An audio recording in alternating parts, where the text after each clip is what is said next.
Hey, everybody. Thank you for joining me. My name is Dr. Michael Jerkins. I'm president and co-founder of Panacea Financial, a bank for doctors by doctors. And we are joined today with Brandon Finazzo, who's going to talk to us a little bit about what should dentists look for in a practice lender and kind of what are some things to think about there. So Brandon, maybe introduce yourself to the audience and inform us a little bit of what we should be looking for in a practice lender. Sure. Thanks, Mike. Hi, my name is Brandon Finazzo. As Mike said, I'm the head of practice solutions at Panacea Financial. I've been in the healthcare lending space for about 15 years and have worked for three of the larger banking institutions. A few things to look for when you're interviewing a lender or getting referred to a lender to make sure that they're a good fit for you, in your plans, specifically your plans, because everybody's different, right? Somebody could just be starting one office. Maybe you're looking to start one and 2, 3, 4, 5 down the road, right? So you want to make sure that the lender you pick is perfect for what your goals are. So number one, make sure that the lender or the bank either is a healthcare specific lender or they have a division that is specifically for healthcare, right? For the dental industry specifically. If they don't, go find one that does, because there are plenty. Okay. Number two, I would say look for experience. Just throwing out a number, 5 years experience. That's shouldn't be too hard to come by. There's a lot of bankers that have been doing dental lending for 5+ years, some 20, but 5 shouldn't be too tough. If you talk to a banker who's been doing it for under a year, I would say go find somebody who's been doing it for at least 5, right? This is really important, probably the biggest loan that you've ever got. No need to excuse me, no need to compromise on somebody with not very much experience. And when you do, and they say, oh yeah, I've been doing this for 6, 7 years, say, great. Do you mind introducing me to somebody you helped 5 years ago? That'd be fantastic. Then you can see what that person did. And maybe it's somebody who wanted to have, 2, 3, or 4 practices, and now they do. They can show you how that banker helped them over the years. So not the person they helped last week because they just closed, but somebody who they really helped 5 years ago. That would be a great idea. The next thing you'll want to do, again, if you have big plans, if you're not just starting one office and you only want one office, but if you're looking to grow and have a couple offices or maybe a really large one, tell the lender your immediate plans, your plans in 1 year, if there are any changes, in 3 years, in 5 years, and in 10 years. I talked to a lot of doctors. I actually talked to one today, well, 2, it's partners, and they got a loan with another bank in the middle of 2021. So it was about 18 months ago. And they are looking to start or buy their second practice. And this bank won't help them do it because they didn't meet the qualifications to get a second practice loan with them after, X amount of months.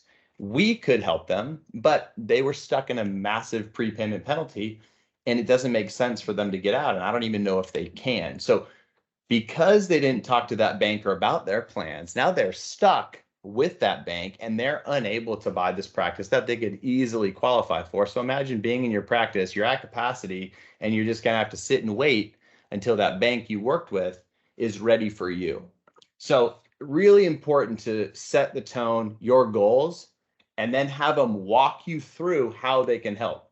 So a good banker could tell you, okay, I'll help you start this practice now. Here's how we're going to help you start practice number 2 and number 3, or buy practice number 2 and 3. They should literally be able to walk you through the numbers on what they need to look like on your first practice and what they need to look like in your second practice to move forward to cover all the debt. So have them walk you through it and make sure that their bank can handle X size of loans, right?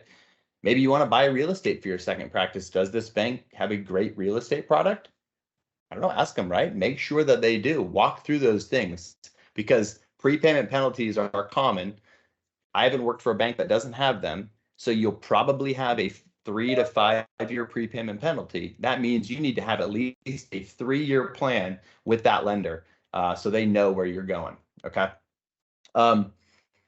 I would, again, the prepayment penalty, talk to them about the flexibility of it. If it's a lender that can't help you in the future, ask them, hey, do you mind if we do a 1-year prepayment penalty? Banks are flexible. The goal is to create a loan that caters to your needs. So don't be afraid to ask after you're looking through the letter. Say, can we adjust this or adjust that? But the prepayment penalty is really important to understand, because 2 years is going to go by really quick. And if you're ready for another loan, you'll need to understand what your, the loan specifics say about a penalty if you're going to have one. The other thing when you're looking at a lender is analyze the other costs. Everybody just says rate, right? There's 10 to 15 different things that go into your expenses with a bank, right? So, there's other costs. So like a business checking account, some banks have fees. So if your rate's really low with this bank, well, do you think they're making it up somewhere else? Maybe their fees are high in their checking account, but analyze these things. They can certainly add up.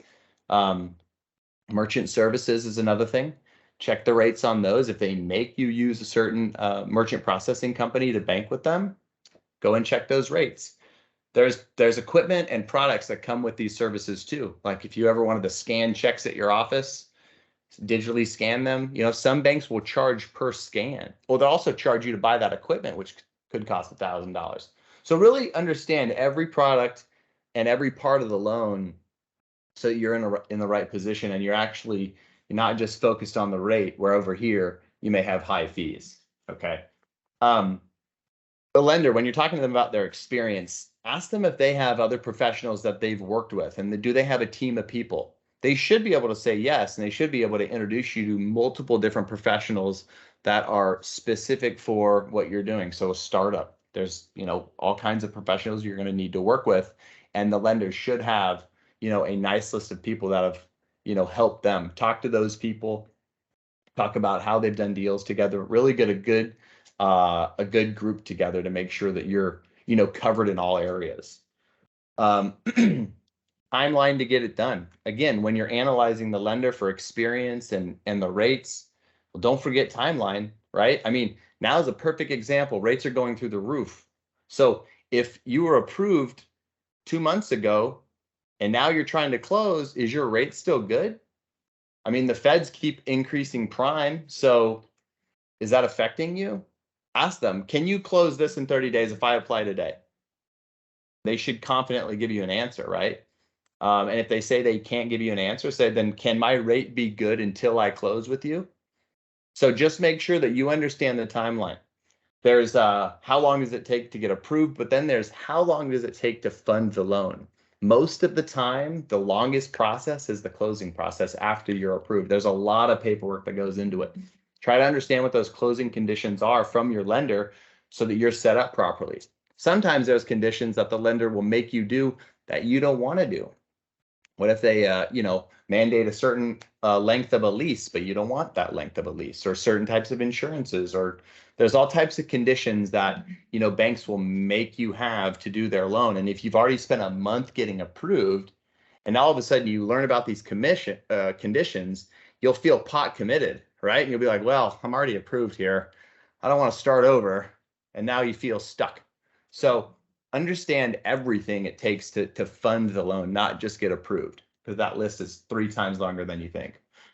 And then when you're talking about like formal paperwork, say, hey, when do I get my commitment letter? And specifically spell out commitment letter or, approval letter. Is this a commitment to lend? Ask them that in an email, because a bank's happy to give you a term sheet, and a term sheet is just, I can give you a term sheet anytime you want. It's just me telling you what our terms are. Doesn't mean I'm going to lend you any money. And banks are happy to give those out, make you sign them and give you a deposit.